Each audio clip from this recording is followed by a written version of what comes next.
नमस्कार, आप देख रहे हैं न्यूज चक्र, भारत का सबसे सर्वाधिक खबरों वाला चैनल, जो आपको निष्पक्ष सच्ची खबरें सबसे पहले न्यूज चक्र पर मिलती है। बिहार चुनाव से पहले ईसीआई की सर अधिसूचना पर सुप्रीम कोर्ट में सुनवाई। 10 जुलाई को 7 याचिकाएं दाखिल। बिहार विधानसभा चुनाव से पहले चुनाव आयोग ईसीआई द्वारा जारी की गई standardisation of electoral roll and identification requirement अधिसूचना को लेकर सुप्रीम कोर्ट में चुनौती दी गई है। इस मामले पर अब 10 जुलाई को सुनवाई होगी। इस संबंध में याचिकाकर्ताओं की ओर से पेश हुए अधिवक्ता तलहा अब्दुल रहमान ने बताया कि 24 जुलाई को ईसीआई द्वारा जारी सर अधिसूचना के खिलाफ कुल 7 याचिकाएं दाखिल की गई है।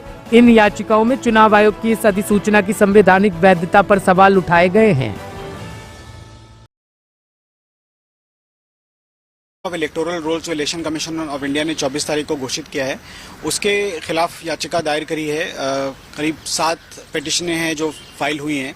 उसमें ग्रीवांस ये है कि इलेक्शन कमीशन के पास स्टैट्यूटरी पावर नहीं है इस तरीके से समरी इंटेंसिव इलेक्टोरल रोल को रिवाइज करने की। प्लस इनके कई सारे क्वेश्चन हैं जो रूल्स के बाहर जा रहे हैं। प्लस अगर ये बात भी उठी थी कोर्ट में मेंशनिंग के दौरान कि अगर आपने पिछले किसी भी इलेक्शन में वोट किया है और तो फिर आपको इस तरीके से शक की निगाहों से नहीं देखा जाना चाहिए। और ये एप्रीहेंशन कोर्ट में जाहिर किया गया कि लाखों लोग जो हैं वो इस एक्सरसाइज में छूट सकते हैं, क्योंकि इतनी तेज़ी से ये एक्सरसाइज कर रहे हैं कि लोगों को वक्त भी नहीं है कि वो सही कागज़ अपने दिखा सकें। तो सर, आप लोग ने ग्राउंड क्या दिया है अपनी पिटीशन में? पहला ग्राउंड तो यही है कि इलेक्शन कमीशन की पावर का इशू है कि भाई किस तरीके से वो अपनी पावर का इस्तेमाल कर रहे हैं। एक 1960 का रूल है जो बताता है कि किस तरीके से रिवीजन होना है। ये उसका ही पूरा प्रोसेस ही उलट के अपने सर पे रख दे रहे हैं उसको।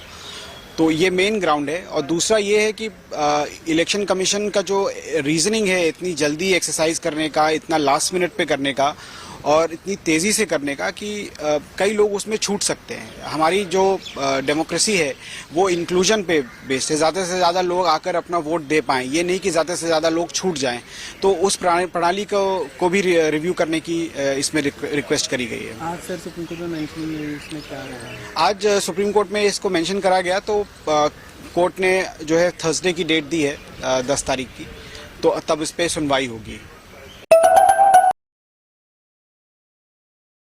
24 के जो इलेक्शन को उसको आप क्वालिफाइंग लिस्ट क्यों नहीं मानते?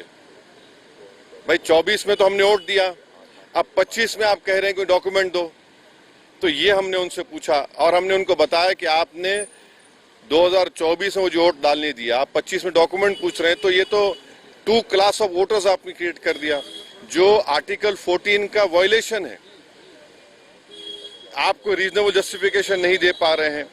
और एक बात हमने उनके सामने कही कि ये जो भी एक्सरसाइज उन्होंने किया है इसका कोई लॉ से नहीं निकल रहा है, it is purely N administrative law के तहत किया, तो इसका भी मैलाफाइडे उसमें होता है। और आखिर में हमने उनको बताया कि सुप्रीम कोर्ट का एक जजमेंट है जिसमें हमारे पहले रिप्रेजेंटेशन में हमने जिक्र किया था, जो 2005 का सुप्रीम कोर्ट का जजमेंट है, जिसमें सुप्रीम कोर्ट ने साफ तौर पर कहा लाल बहा हुसैन में कि the misuse of powers by ERO to disenfranchise electors, paucity of time, effective judgment of ERO जो यहाँ पर हो सकता है।